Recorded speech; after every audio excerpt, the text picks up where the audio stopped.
Hold up.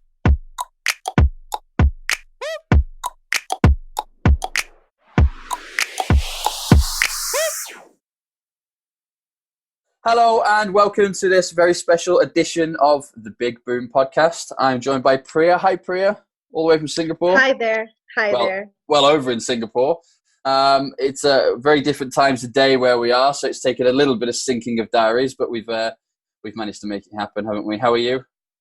Yes, I'm good. Thank you, Phil, for getting me onto this podcast, and I'm looking forward to having a great chat with you here. Good. No, me too. Look, I mean, what you're doing is absolutely fascinating. So for our listeners that haven't come across you before, obviously I'll attach a link to your social media pages and things so people can check out what you're doing. But in your own words, it's quite an exciting project you've embarked on at the moment. For our listeners that may not have come across you before, do you want to give us a bit of an idea as to what it is you're working on at the moment?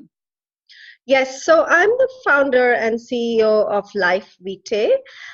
It's a platform which completely, changes the way you represent yourself to a company. So where people have been, misrepresenting themselves using a CV, which is basically a 15th century document. Yeah. Here is Life Vitae, which looks at not just your professional and educational qualifications, because that sometimes sell you up short.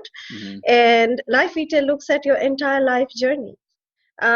Your highs and your lows, what you've done, what your experiences have been like, and what your quirks and interests are. And in doing so, Life Vitae then comes up with a strength profile for each individual. We believe that everybody is a winner. It's a no judgment platform, and we believe that everybody's got strengths. We use the UN framework of strengths, and that is what our AI-powered algorithm kind of uses to throw up the strengths in each individual who fills up their Life Vitae.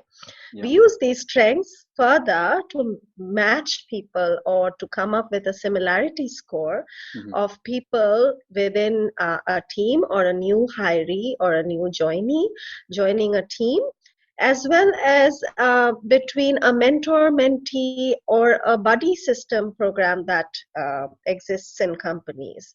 The end users or the use cases are many actually, because we also use this score to help people embark on a self-development journey. So, we have a resources section where people can read up books or courses or coaches, which our platform customizes for them given their strength profile. I love that. So there's a lot in there.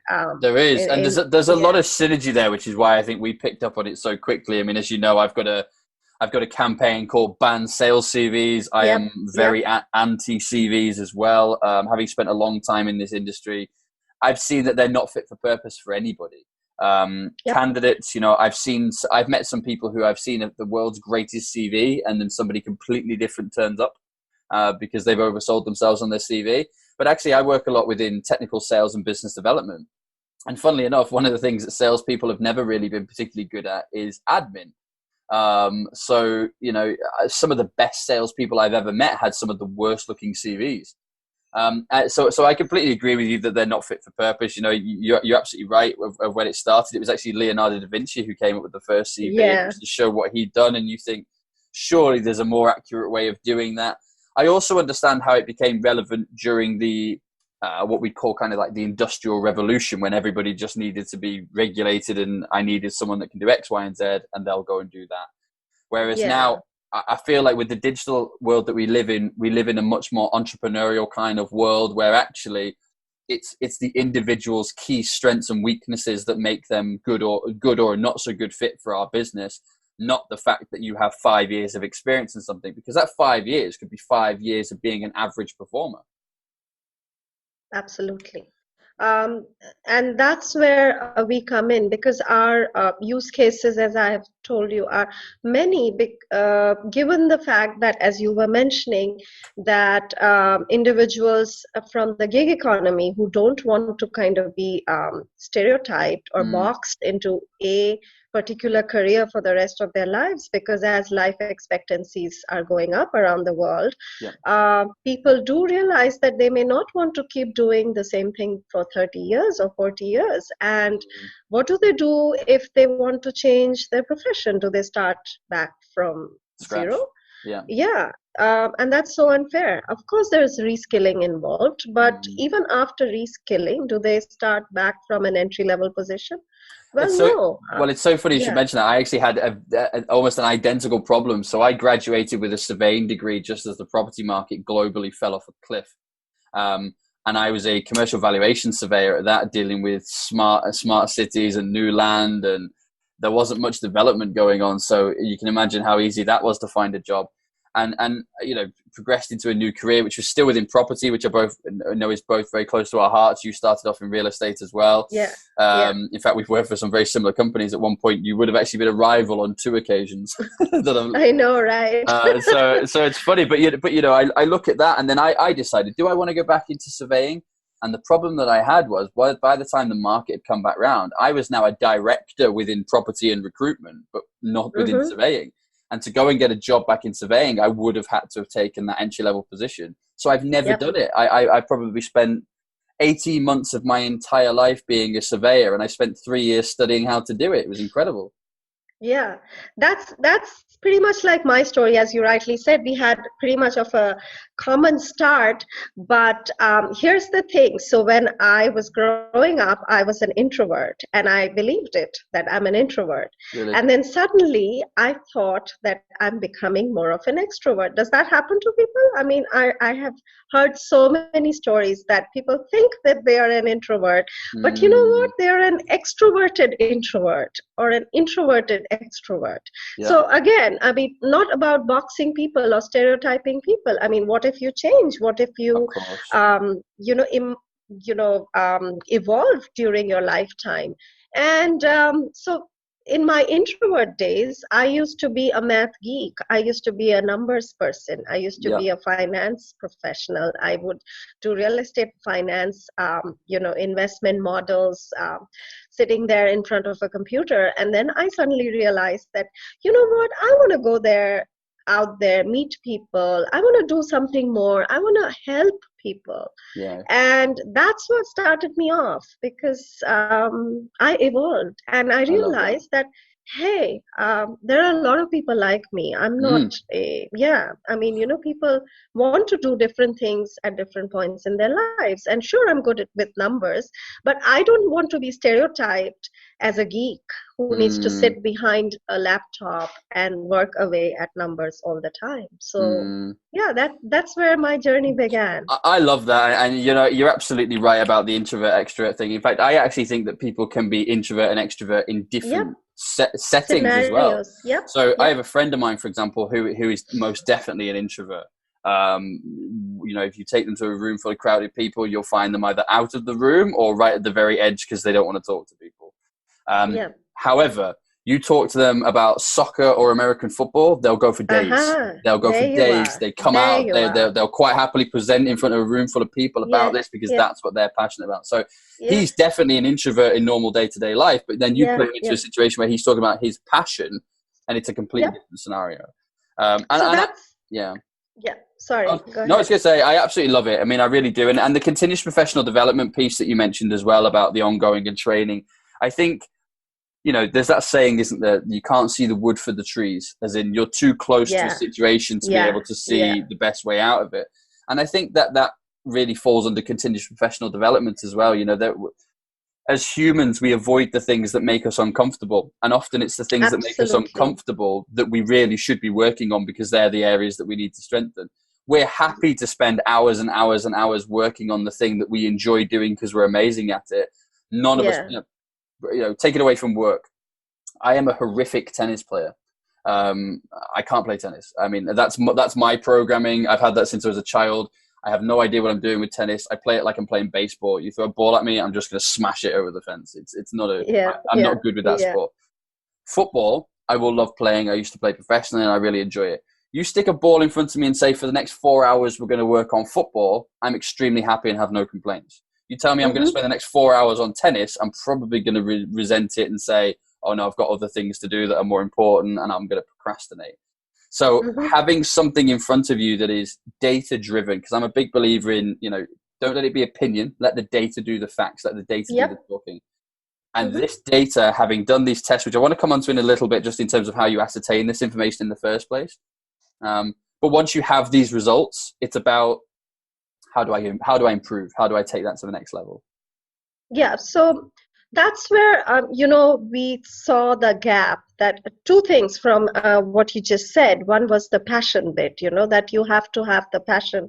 And I realized that there would be so many people who had passion in so many things, and they just thought that, oh, that's a different side of them. They have a work side, and they have a home side, and then they have a game side. And I said, no, everything sort of ties in together. It's all it all comes into one individual.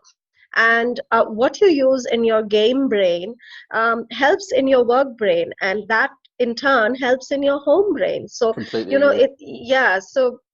there is no reason to compartmentalize your passions or your quirks. So that was one part of your statement that I wanted to touch. The other part was that people very often, there are two kinds of people. One are the alpha, who are like, who know who they are, and they have got pretty much things figured out, and they know where they're going. But there is a huge majority of people who are a bit tentative, and they really don't know what their strengths are. They have heard friends say to them that, oh, you're very resilient, and they've heard their parents or family kind of rally around them and say, you have a very uncanny sense of connecting the dots. But they wonder, if they were to be asked today to put that down on paper, they would wonder, do I put that resilience down? But that was in a different context. Do I put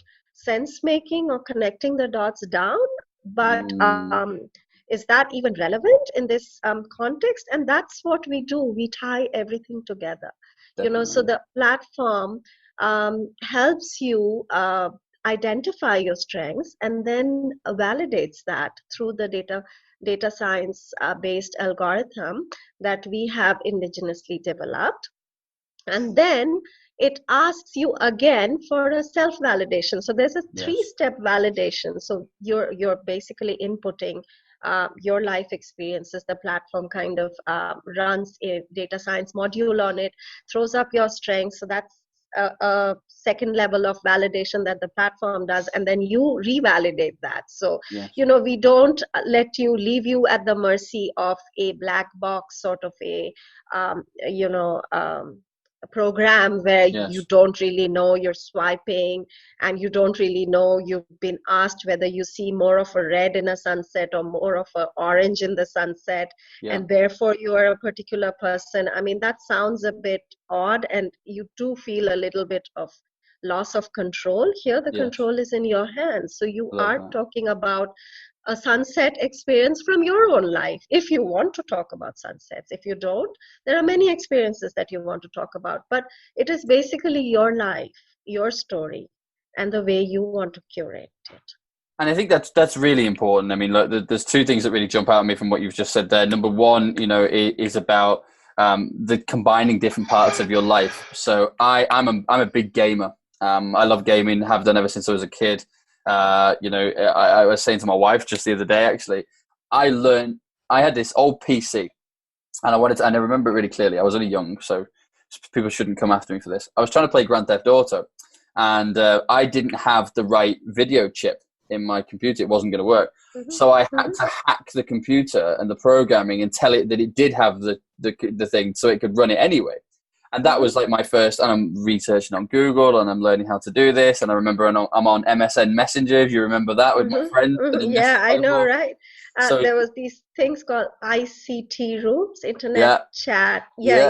I remember. ICP, internet chat protocol rules. I remember. I just go in there and ask and try and get some advice, and it worked. But that made me much more tech savvy, being able to do that. Playing the games that I play has made me extremely competitive and very good at problem solving. So I'm a big believer in tech. I've got 2 young children, and they're both learning to code from a very young age, because I think, it's extremely important that they are future proof, but B, they enjoy it and they want to understand how things work. And I don't want them to just have a brain that says, I turn on the iPads and the apps appear. Why do the apps appear? Where did they come from? Who built them? How do they work? So that I think is absolutely critical. And I think the other thing to touch on that you've mentioned is, I speak to a lot of people, candidates wise and clients for that matter, who I think are prisoners to their subconscious programming. So as you just said, that whole, oh no, that's a different part of my life. Well, why is it a different part of your life? You've made that a different part of your life, or a different generation, i.e. your grandparents or your parents have said to you, get off that game. That's never going to make you any money. Go and learn how to do this. Go and study. Go and do this. Well, actually, without trying to say that they were wrong, you absolutely should educate. But for me, the best combination is, and this is what we do as a business. So I have a talent and media side of the business. They are the 2 sides of the business that I love doing the most. So I help emerging tech companies find the right people and share their story with the right people, with the right market. And I love both of those things, because those are 2 things that I'm good at. And it doesn't particularly feel like work, because I enjoy what I'm doing and I'm passionate about the people I'm working with. But that's only because I've been able to combine that. I couldn't think of a single traditional, I'm using the air quotations here, job, role that I could do that. I can't think of another role where I could do this for somebody else's company. So it's about knowing who you are, isn't it? Because if you don't know who you are, how can you work out the best place for you to go? That's the thing. So we take you back one step, and we say, because people say, I'm so confused, I really don't know who I am. And then isn't this about knowing and then working on that knowledge? And what if I don't know who I am? And there are some people who know a little bit more about themselves, they're self-aware, and some who are still in that process. And we say that there's nothing wrong in being in being that process. And that's where the platform comes in, where we take people through that journey. It's a 20 to 25-minute journey on the platform. And by the end of it, you have a pretty neat idea of who you are, or, where you're going in your life, or the things that you've done. I mean, I've had people fill up their life vitae and come up to me and say, wow, you know what? I'm my first hero. I really am impressed by what I've done. And many people don't think of themselves like that. No. Many don't. I mean, you tend to focus on the things that you haven't been able to do, or the things that you failed in, or the disappointments in life. And sure, you do remember the good stuff that has happened, but you don't really put all of that together to see who you have emerged into being today. I find that people often are very quick to blame themselves for the things that have gone wrong, but not give themselves credit for the things that have gone right. So all the projects that have gone right went right because of luck, or it wasn't fortunate that we met this person when we did. But when something goes wrong, it's very self-doubt. It's very much, I messed up, I did this, I could have done this differently. Even if you're not verbalizing that, it's the internal dialogue. And for me, the internal dialogue is far more powerful than anything that can ever come out of your mouth. So I think you're right. I think even just the ability to have people sit and be able to review and say, actually, I have achieved a lot already. Like, it's not. I'm sorry, but I just, had to come in here because I feel passionate about this. I'm from an IIM, an institute of a premier institute of management in India. And I've graduated about 20 years ago. There, I gave my age away, but what the hell? So I graduated about 20 years ago. But so I mentor a few of the fresh graduates who are coming out of the later batches, and a lot of the women, because you have to understand, it's a very competitive college. There are very few women who go into these colleges, so the women are in a minority. And a few of the women that I mentor always say during appraisal times that, that's the most stressful time, because when we are asked about to list our strengths down, all I can think of are things that I slipped up in, or things that I didn't do well, Yeah. or things that I didn't do at all. And, I draw a blank, and that's been a pain point. I used to always also be a lecturer at a business school, both in India and here. And same story again.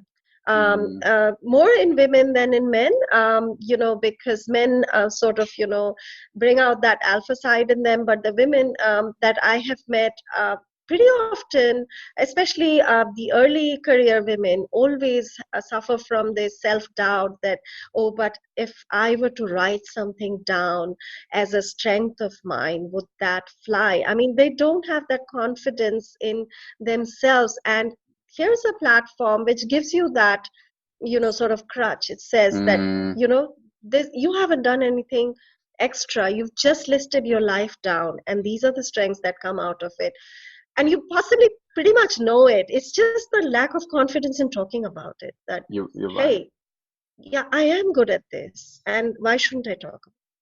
I love that. And do you know what? I think, again, right there's the difference between men and women. So I think I can understand why women are coming to you and having that conversation, but I think men have the same problem. We just deal with it differently, if I'm honest. So I think about myself. So I'm in I call it my inner circle. There's about 5 or 6 of us, and we're all entrepreneurs at different levels of business. There's some self-made multimillionaires in there. There's some people who only started up a few months ago.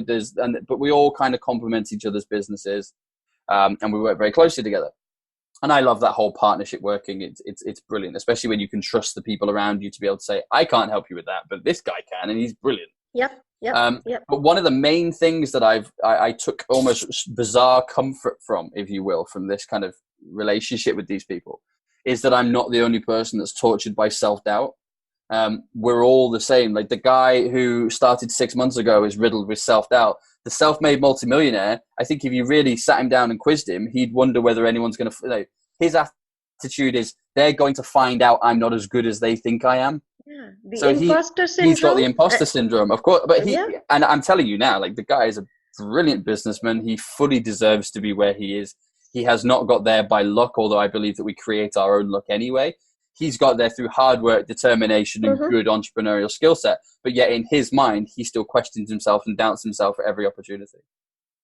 The mark of a good entrepreneur is that fact, actually, the ability to be able to question yourself. Yes. But those questions shouldn't become all encompassing and shouldn't sort of, override your own personality.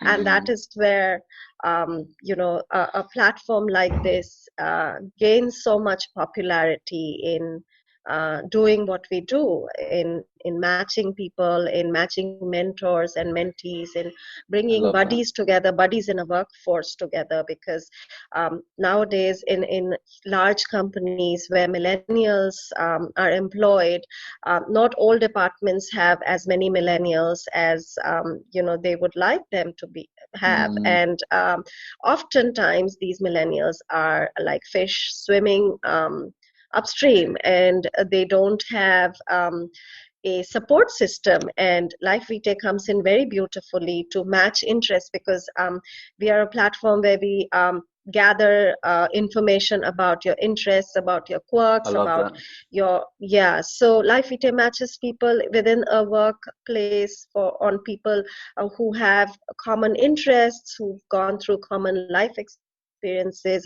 who've been through common travel experiences, and so on and so forth.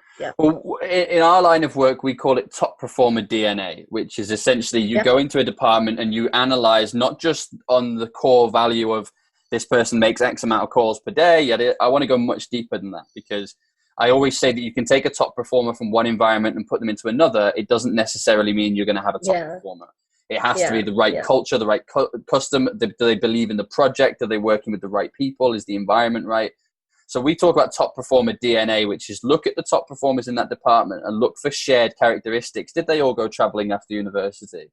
Did they all come from a particular industry? Have they all come from a similar kind of background financially, maybe with their family, maybe they come from a demographic, whatever that is, let's look at it and let's look at the science behind it, because especially in industries that we work in where there's a skill shortage, a lot of companies will say, we just can't find enough of this. And it may well be that the person that you're looking for is you want to like for like. Okay, you want to go and get someone that's already got 3 or 4 years experience in that industry. But what if 4 or 5 of your top performers all shared a trait and we could identify that trait earlier in that person's career? So you're not hiring that person in their late 20s, early 30s. You're hiring that person in their early 20s and developing them through the process and home growing your own top talent. Bingo, that's And I love what you're doing, because what you're doing there is you're giving a technological platform that's going to be able to do that. Utilize the AI on the algorithms to be able to say, it's not just about the candidates at this point, is it? It's not just about the job seekers looking to build that profile. It's about clients being able to say, and employers being able to say, this has worked really well for us. How do we create more of these people? And let's be honest, everybody's business does it. In everybody's business, we go, if I could just have 10 more of her, we'd be fine. Maybe we can without cloning. This problem keeps recurring in the internship area, because in fresh graduates and intern hires, a lot of time people say that I'm going to go back to the same college because I got a very good intern the last time around. Yes. Excuse me. It's okay. And just give me a moment. Of course. So in internship hires, for example, people tend to say that I want to go back to the same college because the last time around I got a great intern from there. Okay. And I want to replicate this. But you know what? The next time around, you may not get an intern who matches your company values or your company culture. And you keep thinking, what went wrong? Yes. And, people hire interns in the absence of any other proxy. They hire interns based on grades. Yes. And unless you're building rockets or putting a person out there in space, the high grade students may feel bored in your organization, and that's a reality. You're right. So how do you just as an example of that exact thing, there was a company recently, it wasn't a particularly senior level role, but there was a company that was looking for some salespeople, and we found a company who doing exactly the method I just told you in terms of going back and finding where people had come from and the kind of areas they'd come from. And I took the top performer, and then the top performer introduced us to the 2 next top performers beneath them. And we took all 3. Mm-hmm. 2 of them are still there and are currently top of the leadership board. One of them resigned after 4 months and went and did something else because he didn't like it. They all started together. They all went through training together at both companies. They were consistently top performers at the last company. 2 of them have worked out phenomenally. One of them hasn't. So even just following the same pattern does not guarantee the same results if you're ignoring the personal traits and things that go with it as well. Yeah. If you ignore the soft skills, which is where we bring in this piece that, here's the thing. Sure, go ahead. Look at their grades, look at their performance, look at what you want to, but also look at their softer skills, their strengths, their story. Yes. Because that's what makes a holistic profile. And unless these are individuals, as you very rightly mentioned, that we're not into cloning, we're not into machines yet. So in those job categories that you do need individuals and you do need human beings, it's about time that we started looking at human beings from the human side, rather than just treating them like machines and looking them through boxes. I love that you've said that. One of the things that I say on an almost daily basis that I'm really passionate about, and people always say, isn't it a bit contradictory when you work in recruitment for people for a technology sector? And I always say absolutely not, because the companies that I work with are the ones that are utilizing technology to make human experience and human skill set better, not replace it. Yep, absolutely. So I love that. This is where we are. Yeah. What does the next year hold for you then? Because it sounds like it's going to be a really exciting journey. What's got planned for the coming 12 months? Oh, we've got a lot of stuff happening right now. So we're into white labeling, and a lot of companies have come to us, recruitment agencies, because they see a massive sort of complementary, Yeah, you know, offering that we are bringing to the table, and they want their entire candidate management systems to be managed by us. So where a brilliant. candidate uploads a CV, we bring in the entire soft skills and life aspect for the candidate, and together with the CV and the life vitae, it makes a very robust package It really that does. employers can get to assess a candidate on. So that's one of the things that we are working on, white labeling of our platform for early career recruiters, especially people in the internship market, as well Yes. as people in the fresh graduate market. We are based in Singapore, as you all know. We are a Yep. Singaporean company, but we've gotten two of these contracts, one from Philippines and one from a company in India. Yep. Both of these are in similar domains. The company in India is in the early career slash internship market, and the company in the Philippines is in Mm, the BPO segment, hiring, fresh to mid-career professionals. love that. We are also working with a special needs, out like a special needs government, quasi-government outfit Wow. in yeah, where we are looking at bringing out strengths in children, Love that. Yeah, and how to teach children differently, that's rather brilliant. than classify them as a particular person.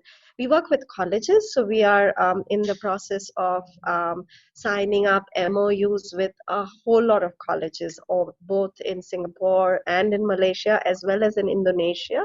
Our product is really very popular in Indonesia Yep. because they love it for the obvious reasons that we bring to the table. Yep. Um, yeah, I love so that. we are also working with, we've gotten our POCs into two large corporates in Singapore, both looking at assessing their current employees or their existing employees and trying to increase cohesion within Brilliant. employees, build cohesive work environments, especially from the point of view that they are employing more and more millennials and Gen Z professionals. So, Yeah, yeah, lots of absolutely. things happening. I love We're that. excited. It sounds very exciting, and look, you know I'm a big nerd when it comes to big data, IoT, connectivity, smart cities, all this kind of stuff, and I see this in the future playing such a key role to that, not just in terms of employee engagement and happiness, but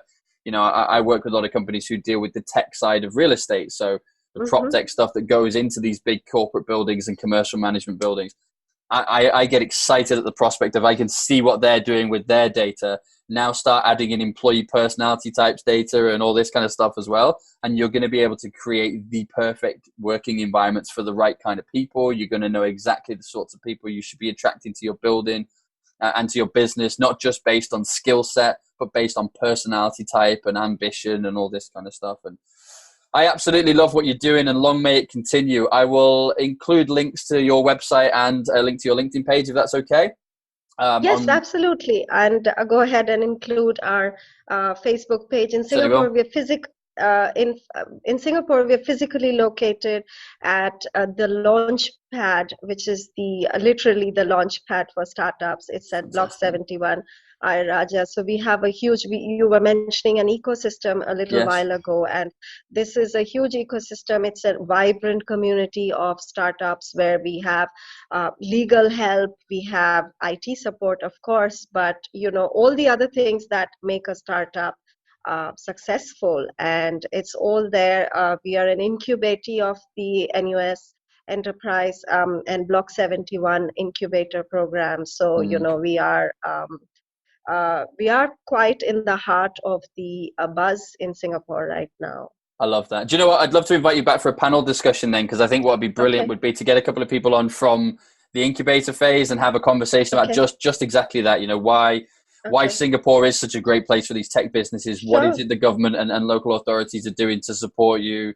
Because there's a real buzz. I always love coming over. It's one of the reasons I love doing business in the region, is that every time I come, there seems to be a new buzz, and the attitude towards business is always about pushing the boundaries. And it's not the words "that can't be done" or "that's never been done before" don't really exist in Singapore. People are constantly just, "Why can't we do this? Let's do this. Why can't we try this? Why can't we do this?"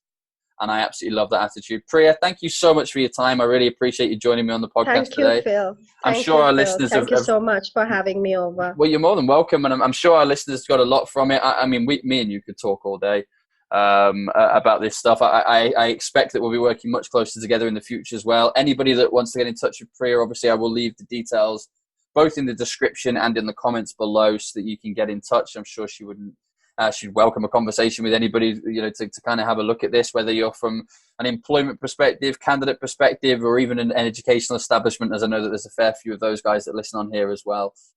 Yeah, we are hiring too, so do get in touch with us. I mean, if this kind of stuff interests you, please reach out. Yeah, you absolutely couldn't agree more. Thank you so much, Priya. I hope the listeners have enjoyed this. Let's definitely keep in touch. And I'm sure Priya will join us on another show again soon. Any questions, feel free to get in touch with me or the team, or with Priya directly. Until next time, see you soon.